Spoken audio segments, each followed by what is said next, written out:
Presença. Oferecimento Áureo. Mais que sonhar, realizar. E Vista Azul Hotel. A Europa pertinho de você.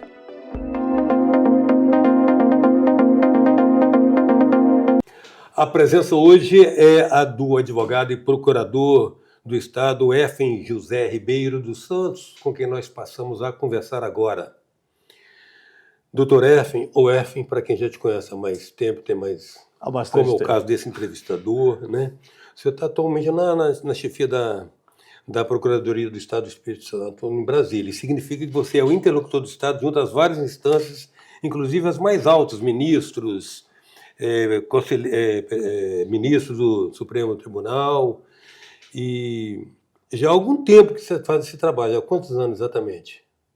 Olha, Eustáquio, boa noite.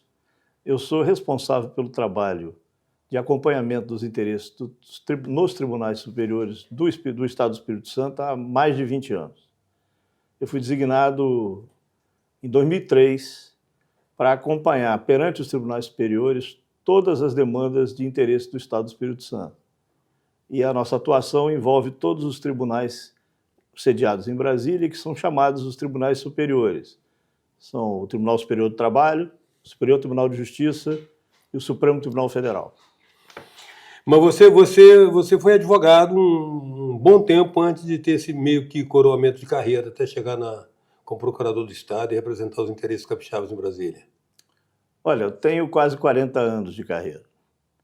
Eu me formei na universidade em 1984 e me inscrevi na Ordem em 85. Tinha uma trajetória grande de advocacia privada. Para empresas privadas? Muitas. Eu advoguei para empresas, para pessoas físicas. Federações, que eu me lembro, de Federação das Indústrias. Federação da Indústria, entidades sindicais. Sindicais. Eu brincava numa certa época da vida e dizia que eu advogava do IASIG à COFAG, a Companhia Ferroviária de Vitória, aquela que não existe mais. Passando por empresa de ônibus, hospital, plano de saúde, shopping center. Esse tempo todo de procurador, já como funcionário público, você perdeu a pegada do advogado? Você ainda tem aquela coisa do advogado? Porque o advogado é uma profissão que merece uma reflexão, né, cara? O advogado público, ele é só um advogado, como o privado, que tem mais problemas que são os acrescidos pelas demandas do poder público. A advocacia pública ela é maior do que a advocacia privada. A advocacia privada está contida dentro da advocacia pública, porque em muitas coisas, muitos temas são exclusivos da advocacia pública. Mas a essência da advocacia não muda. O advogado ele está ali para resolver o problema do cliente, seja o problema micro daquele cliente pessoa física, seja o problema macro da unidade federada, do Estado e da sociedade organizada. E a gente está falando então não de processo, de resultado. O advogado ele é responsável por resultado. O advogado ele não é responsável por perenizar um processo. Sim. Ele tem que cumprir o rito formal do processo. Existe a regra processual. A regra processual ela existe para que você cumpra ela em todas as situações, mas não é o objetivo. O objetivo do advogado é concluir o trabalho dele alcançando o que o cliente está almejando. Especificamente hoje, qual é a pauta, qual é a agenda de interesse do Espírito Santo que a Procuradoria chefiada por você lá está trabalhando, pela qual está trabalhando? Olha, não é difícil dizer para você que todas as questões de relevo do Estado do Espírito Santo, elas chegam à apreciação dos tribunais superiores. Quando eu digo todas, eu quero dizer todas as que têm expressão econômica suficiente. Para dar um exemplo muito bom e que todos conhecem, temos lá a questão envolvendo a distribuição dos royalties de petróleo. O entendimento da Procuradoria é que a Constituição da República estabelece que os estados que são impactados pela produção de petróleo têm direito a essa remuneração de royalties de petróleo. Consequentemente, quem não é impactado, ou seja, quem não tem risco de sofrer os impactos da produção, e veja, eu não estou falando só de acidentes, de vazamentos. Onde está instalada a indústria do petróleo, o Estado ele é obrigado a prover a infraestrutura. ele é obrigado a servir de escolas, de segurança, de serviços de saúde, todas as pessoas que trabalham nessa indústria do petróleo. Então, o petróleo, ao tempo em que ele traz uma pujança econômica, ele traz também um custo para o Estado. E por isso que existe essa figura do royalties, que no mundo todo tem a mesma configuração. Ele é pago para quem é impactado. O que se pretendeu com a mudança da lei, que está suspensa por uma decisão do Supremo Tribunal Federal já de mais de década, é que esse valor fosse distribuído por todos os estados, impactados ou não. E não é isso que a Constituição estabeleceu. Mas eu não sei se fere um princípio jurídico, mas um princípio moral fere. Tratar igualmente os desiguais. Não pode confundir um Estado que não tem qualquer tipo de impacto, cujas finanças públicas estaduais é demandada para suprir essa infraestrutura por causa do entorno social que normalmente as atividades, né, geram. E aí, a partir daí, sem qualquer ônus, ela passa a ser beneficiada desse bônus. Exatamente. É uma visão míope, enviesada da estrutura de compensação pelos impactos da indústria do petróleo. A indústria do petróleo, como toda a indústria, ela produz algum tipo de impacto. E veja, ninguém faz comentário sobre a distribuição para todo o Brasil, por exemplo, dos impactos das barragens. Na produção de energia elétrica, há o pagamento de royalties para aquelas unidades onde as barragens foram instaladas. Também não se faz nenhum comentário sobre o impacto na mineração. Na mineração, para dar um exemplo muito comum e nós conhecemos todos. E recentemente todos, trágico. O impacto da mineração gera o pagamento de uma contribuição que em tudo e por tudo é semelhante aos royalties de petróleo e que é pago aquela unidade onde está acontecendo a exploração. Apenas lá. Apenas lá, não nos demais. Então, o texto constitucional ele tem uma clareza e tem uma lógica. A nossa pretensão é afastar essa lei que instituiu a distribuição a todas as unidades, porque entendemos que os impactados são aqueles estados onde a produção de petróleo acontece. É o palco da atividade, né? O cenário da atividade. Né? Tem mais outra agenda dessa monta assim, Efraim, lá? Porque vocês estão ainda pleiteando? Olha, a discussão de petróleo é sempre uma discussão central, porque ela envolve muitos valores. Mas as agendas que o Estado tinha em contraponto à União, eles se mitigaram muito a partir da organização fiscal do Estado. O Estado hoje tem dívida negativa com a União. Eu explico. A União deve mais a nós do que nós devemos à União. Crédito, né? Ainda que existam pagamentos em suspenso, mas a União também tem direitos que o Estado reclama dela que não pagou ao Estado. Vocês ficam, assim, digamos assim, instigados pelo princípio federativo, de estar entendendo realmente, às vezes, nessa relação de troca com a União, créditos e débitos, porque a gente sabe que, no caso do Espírito Santo especificamente, o que se apura e se recolhe aqui de tributos federais é muito maior do que o que nos é repassado.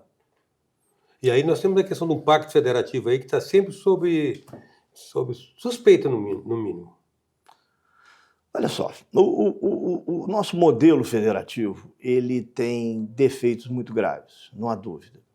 O Estado do Espírito Santo, lamentavelmente, é um Estado muitas vezes esquecido como um membro da federação que mereceria a atenção da União Federal em muitas coisas.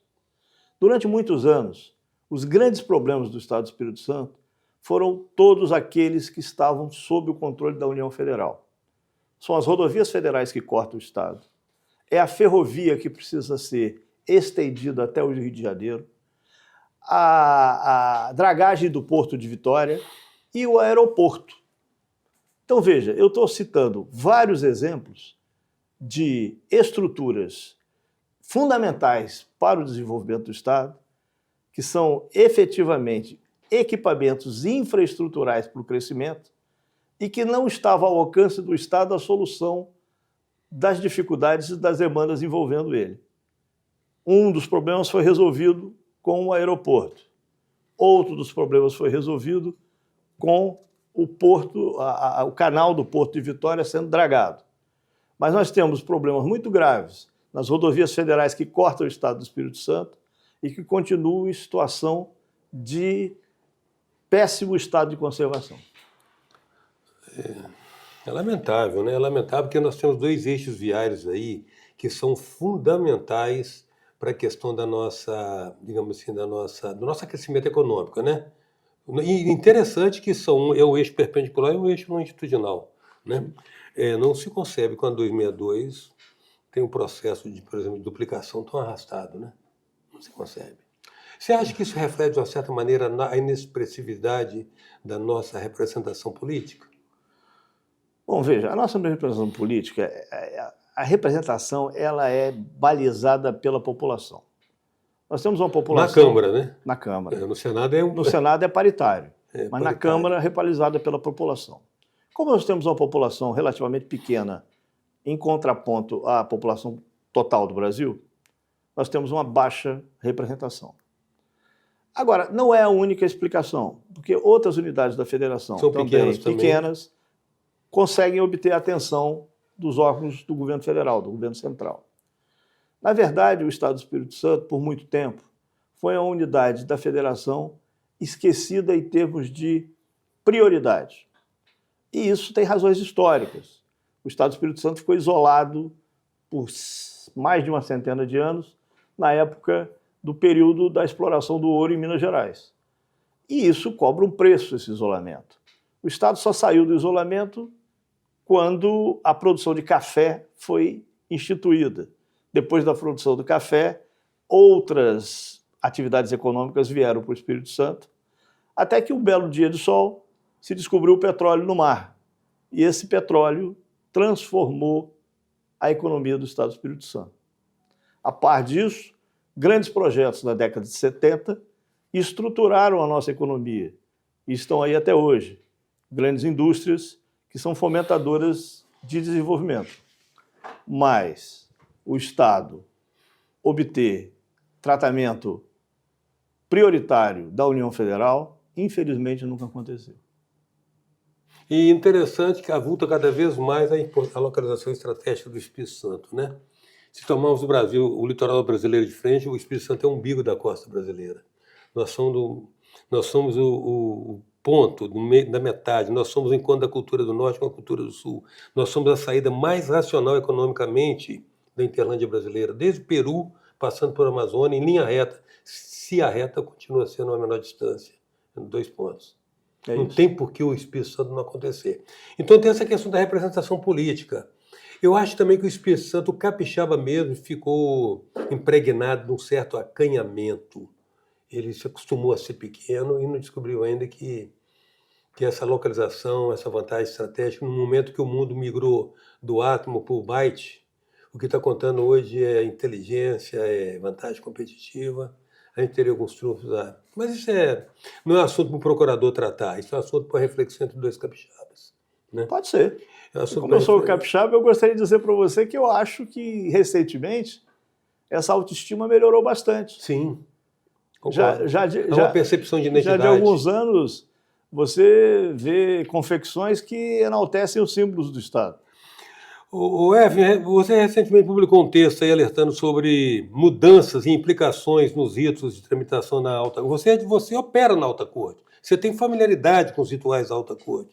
Você publicou um texto aí alertando sobre uma tecnicalidade jurídica com relação a negócio de recursos, negócio de vistos de projeto, de destaque, mas existe uma especificidade na advocacia das altas esferas com relação à advocacia comum, à advocacia cotidiana? Olha, Eustáquio, a advocacia é advocacia em qualquer instância. O advogado, ele tem o dever de se manter alerta e preocupado com tudo o que acontece na esfera de julgamento do interesse daquele que ele está representando. Então não interessa se é no juízo de primeiro grau, se é no Supremo Tribunal Federal, toda a modificação que tem capacidade de alterar resultado de julgamento, ele deve e precisa ser objeto de preocupação dos advogados. Aquele texto que você Ele não pode se perceber, ele não pode ser flagrado desinformado. Exatamente. Traduzindo. E nós temos uma tradução, nós temos uma situação nova, uma situação muito séria, que é a transição do processo físico para o processo digital. E o julgamento que também se dá fisicamente e digitalmente.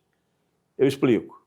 Há julgamentos nos tribunais, e não são só os superiores, que são feitos de forma virtual. Ou seja, eles não existem materialmente. E existem julgamentos que são presenciais. O que eu levanto e aponto naquele texto é que o advogado ele precisa se preocupar hoje mais do que se preocupava antes. Antes, ele tinha uma preocupação com um modelo de julgamento e com uma mecânica que era única. Era o do julgamento presencial. Hoje você tem um julgamento virtual, onde os julgadores eles lançam os votos deles sem debate entre um julgador e outro. Eu estou falando de um órgão colegiado de julgamento. Sim. E ao fim desse julgamento colegiado, mas sem debate, extrai-se uma conclusão. Veja, qual a oportunidade que o advogado tem de intervir? A oportunidade ela reduz-se demais. O advogado ele tem que gravar um pronunciamento que é encaminhado à corte. Mas ele não tem a oportunidade de se dirigir ao julgador A, ao julgador B, para levantar uma questão relevante que possa ter influência no julgamento. Então, toda a mecânica de julgamento, ela tomou uma outra dimensão. Assim, com o objetivo de acelerar, muitas vezes se perde o debate dos julgadores e a oportunidade dos advogados de intervir para corrigir o rumo de um julgamento. Hoje, a presença do advogado e procurador, o chefe da Procuradoria do Estado do Espírito Santo em Brasília, Effen José Ribeiro dos Santos. A gente volta já. Venha viver momentos inesquecíveis no Vista Azul Hotel, nas Montanhas Capixabas. Resort com piscinas interna e externa, quadras de tênis, jacuzzi, suítes amplas e confortáveis, lounge com lareira e um mirante com vista para a Pedra Azul. Vista Azul Hotel, a Europa pertinho de você. Voltamos com a presença do advogado e procurador Effen José Ribeiro Santos. Effen ele chefia a Procuradoria do Estado do Espírito Santo em Brasília, fazendo a representação dos interesses do Estado. Do Estado, né, Effen? Não do governo, não, do Estado. Sempre do Estado. Do Estado. Troca governo, mas Estado está lá. É um órgão permanente. As pessoas tendem a confundir isso, né? Por isso que às vezes a gente está querendo fazer projetos que sejam projetos de Estado, porque os governos trocam, mas aqueles projetos que são considerados caros à sociedade podem permanecer, né? A gente tem alguns problemas com a cultura política brasileira com relação a isso. A transitoriedade dos governos faz com que cada governo fique elegendo suas prioridades e o projeto às vezes é de Estado, então é interesse da coletividade, mas o governador quer botar...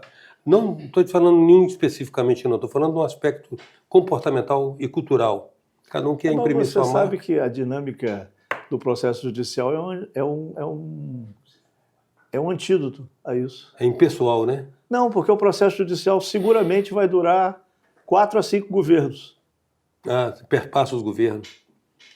E a outra é, também culturalmente, que a gente acha uma praga da cultura política brasileira, é entender que dinheiro público, por ser público, não tem dono.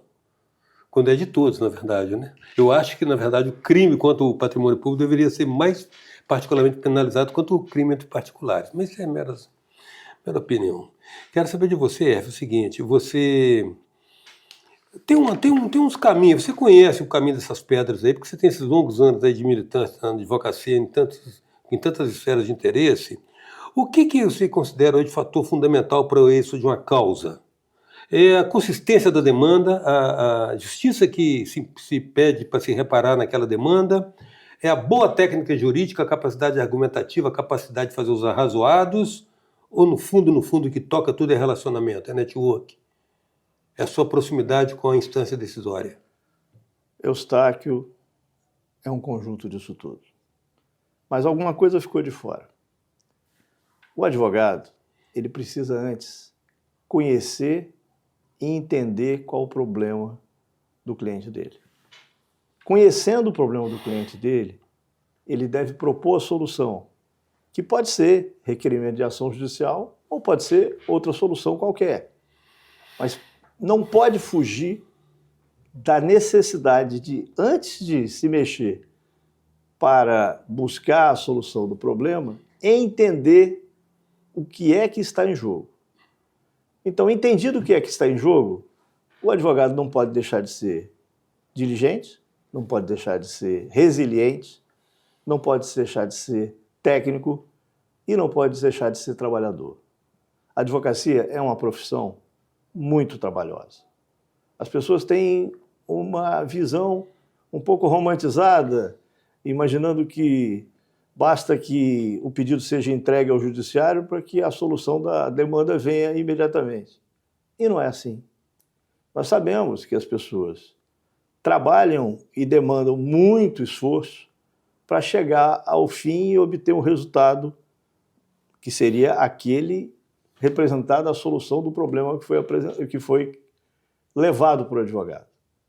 Mas entre a apresentação desse problema e a solução dele, vem um volume de trabalho muito grande e que muitas vezes demanda anos e anos de dedicação.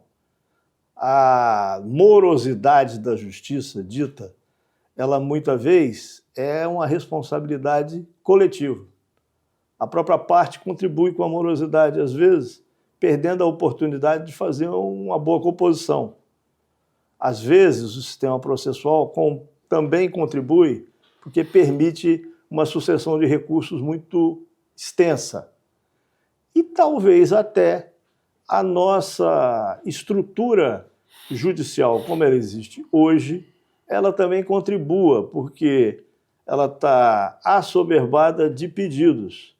No Brasil, depois de muitos anos em que as pessoas tinham um certo medo de ir ao judiciário, a coisa se tornou muito mais corriqueira.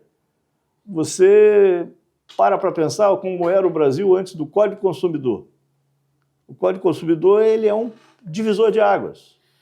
As pessoas descobriram, não sem razão, que tinham direitos e os que os direitos podiam ser exigidos, podiam ser buscados. E vários outros diplomas legais vieram reconhecendo direitos que são efetivamente aqueles que a nossa Constituição diz que os cidadãos podem usufruir. Então você hoje tem um volume gigantesco de demandas onde se pleiteia o direito à saúde, onde se pleiteia o direito ao respeito do consumidor, onde se pleiteia segurança, onde se pleiteia uma miríade de situações. Quase tudo no Brasil objeto de discussão judicial. E como a nossa Constituição é extremamente detalhada, laudatória e detalhada, muita coisa chega até os tribunais superiores. Essa talvez seja uma das razões da disfuncionalidade do sistema. Ao longo de toda a hierarquia, né? Porque os tribunais superiores, principalmente o ápice, era para tratar, me parece, especificamente as questões do dilema constitucional, né? Veja, na maioria das cortes constitucionais, supremas de outros países, os temas tratados são basicamente os temas constitucionais e institucionais. Eles tratam dos temas que envolvem o próprio Estado e a sua estrutura de funcionamento. Nunca se desce a tantos detalhes. Nós temos uma Constituição que, bem ou mal, ela foi cunhada com muito detalhamento. E esse detalhamento enseja a discussão judicial mais ampla que nós temos hoje. Não faltou pessoas lúcidas que, ao cabo da promulgação da Constituição, 5 de outubro de 1988, vaticinaram que o Brasil seria ingovernável. Porque a Constituição, talvez como estuário de uma série de manifestações e anseios, ela acolheu uma série de aspirações e boas intenções, mas que estavam longe, talvez, da própria realidade nacional daquele momento.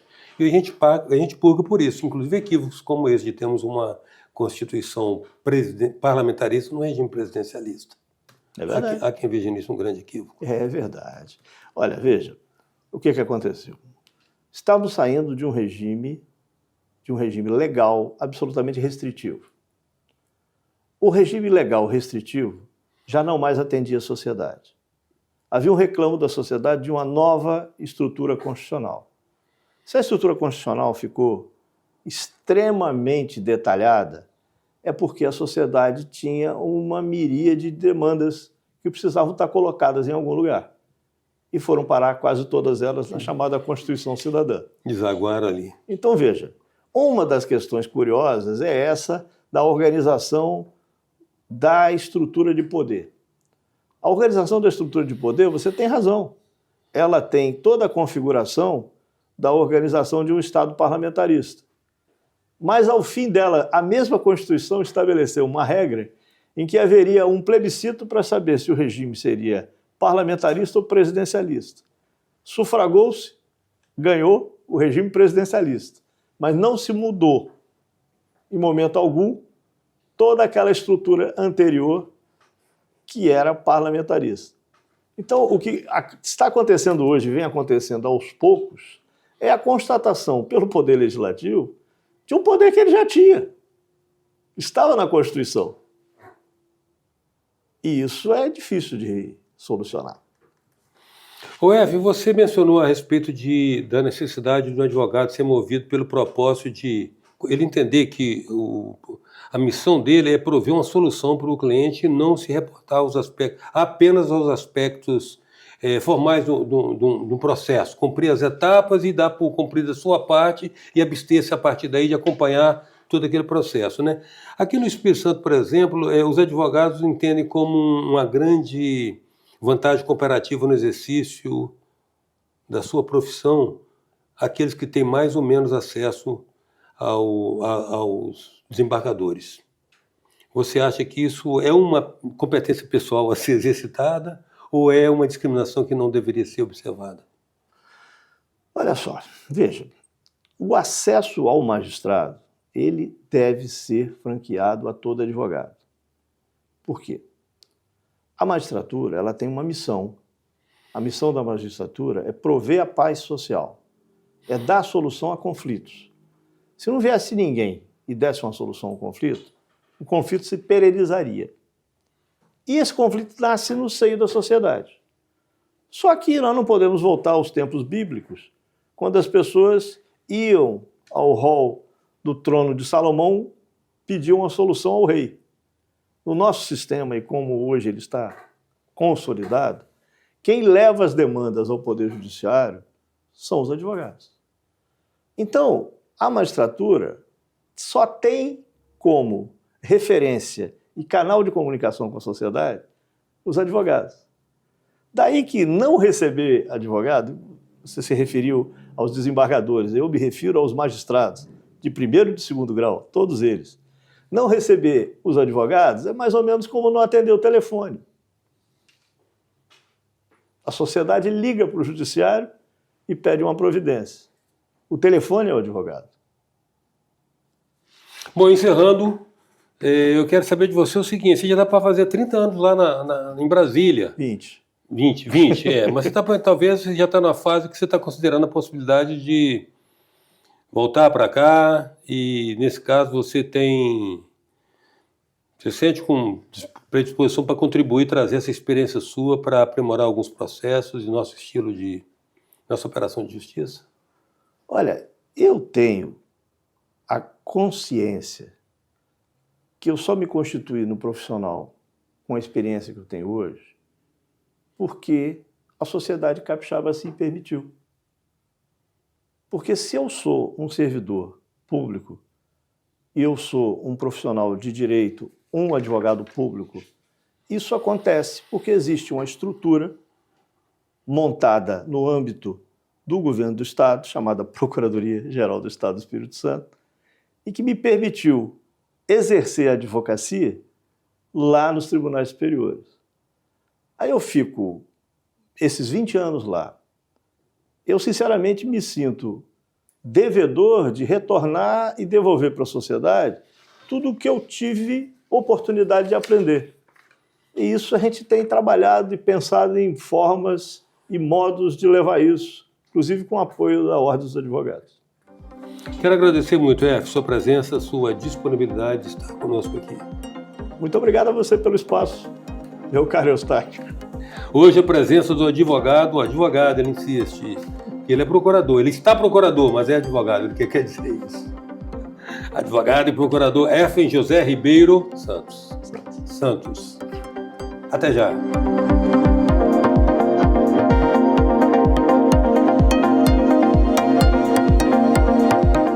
Presença. Oferecimento Áureo. Mais que sonhar, realizar. E Vista Azul Hotel. A Europa pertinho de você.